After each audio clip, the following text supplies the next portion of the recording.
Hoje o ministro do STF, Dias Toffoli, botou no papel as mesmas palavras que a gente já vem repetindo há anos. Sem citar nomes diretamente, ele disse que o Sérgio Moro é um criminoso, que a prisão do Lula foi uma armação para impedi-lo de disputar as eleições de 2018. E que outros funcionários públicos graúdos, como delegados federais, procuradores, agiram mancomunados porque o que eles queriam mesmo era interferir na política do país.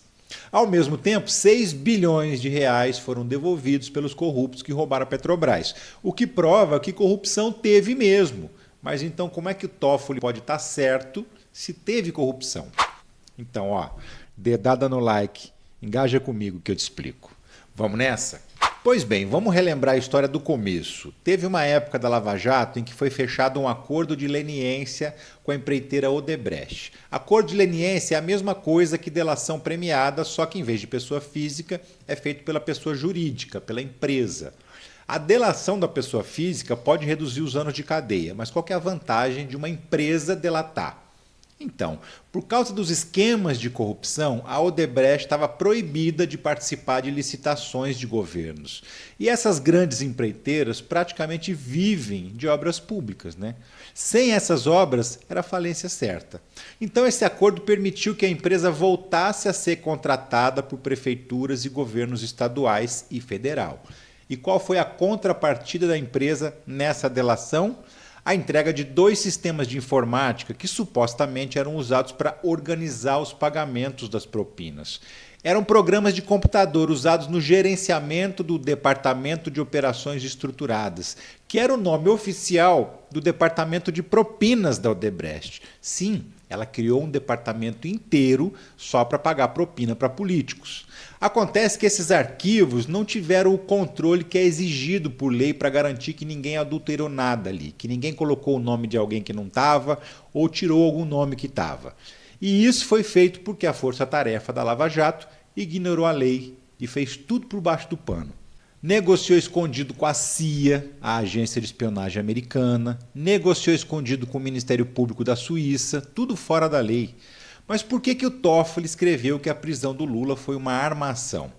O que essa delação da Odebrecht tem a ver com isso? Pois é, quase nada. Vários políticos foram presos por causa desse acordo de leniência da Odebrecht, mas o Lula não. A prisão dele está vinculada a outro processo, do triplex do Guarujá, disso você se lembra, né? Mas o Toffoli colocou na decisão diversas mensagens hackeadas do Dallagnol com várias pessoas, inclusive com o Moro. E nessas conversas fica muito claro todos os esquemas criminosos que a Lava Jato manteve durante anos, com um único objetivo: prender o Lula. E as mensagens não deixam dúvida de que existiam muitos corruptos a serem pegos, sim, mas que a turma da Lava Jato incluía inimigos políticos na lista, misturava culpados com inocentes e forjava provas contra essas pessoas. Então o Toffoli nem foi o primeiro. Antes dele, o Lewandowski já tinha considerado que as provas que a Odebrecht entregou no acordo de leniência não eram confiáveis e que tinham indício de manipulação. O resultado disso é que todas as pessoas que foram condenadas com base nesse acordo de leniência viciado podem ter suas condenações revistas. E isso já aconteceu, por exemplo, com o Sérgio Cabral, que chegou a pegar séculos de cadeia por corrupção, mas saiu livre agora. É injusto no caso do Sérgio Cabral? É, porque ele mesmo confessou que tinha sido corrupto. Mas e aí? Aí que quem estragou tudo foi justamente quem cometeu crimes agindo em nome da lei, ou seja, Moro, Dallagnol e companhia, e que fizeram tanto para prender um inimigo que deram 1000 motivos para anular os processos de vários outros corruptos de verdade. Tá, e por que o Sérgio Cabral está livre é injusto e o Lula não? Porque, embora houvesse corrupção de alguns integrantes do governo Lula, o direito individualiza a ação de cada um. Cada pessoa só pode ser condenada pelo que ela fez e não pelo que outras pessoas tenham feito, mesmo que essas pessoas sejam subordinadas dele. Para condenar o Lula, tem que ter provas concretas de que o Lula agiu, fez alguma coisa ilegal, deu uma ordem, influenciou alguém, ou então tem que provar que ele sabia da corrupção e não fez nada. Não adianta supor que ele sabia porque era o presidente. Não adianta ter certeza, tem que ter prova, entendeu? E tem que dizer exatamente o que ele fez. E a própria condenação do Moro no caso do triplex é uma confissão de que não há provas contra o Lula. E olha, eu li o processo do triplex inteirinho, página por página. E eu só acredito porque eu li mesmo.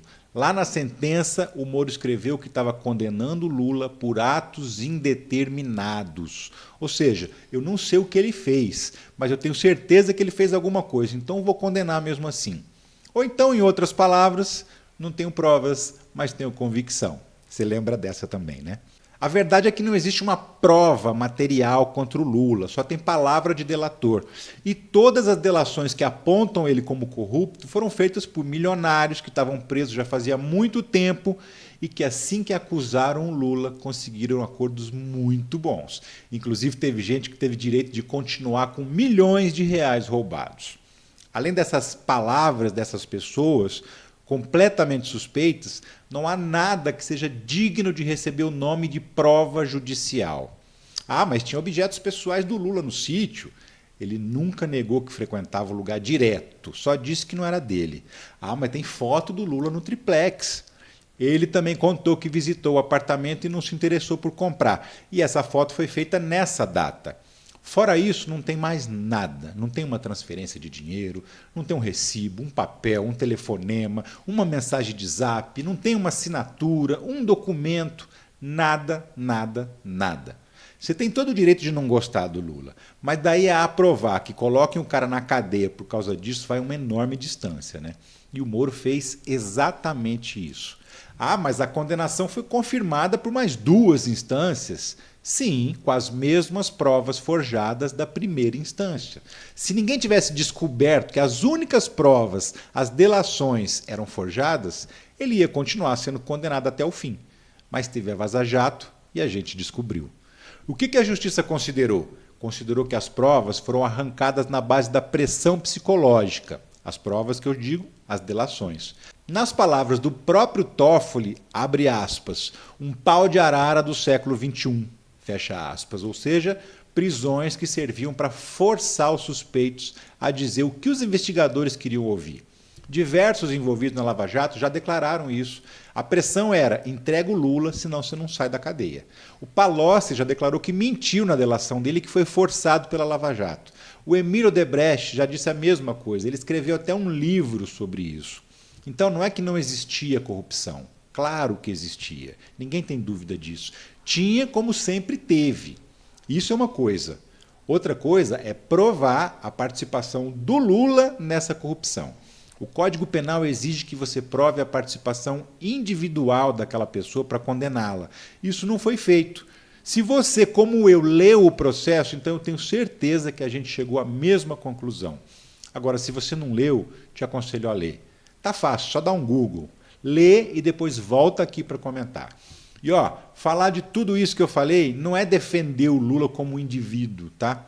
Eu sou contra qualquer condenação sem provas. E também sou contra cometer corrupção em nome do combate à corrupção. Ser contra uma condenação dessa, sem provas, é defender o Estado democrático de direito. E tem outra coisa que o Toffoli disse que eu assino embaixo. Essa armação que prendeu o Lula foi o ovo da serpente que chocou e deu no 8 de janeiro. Você discorda?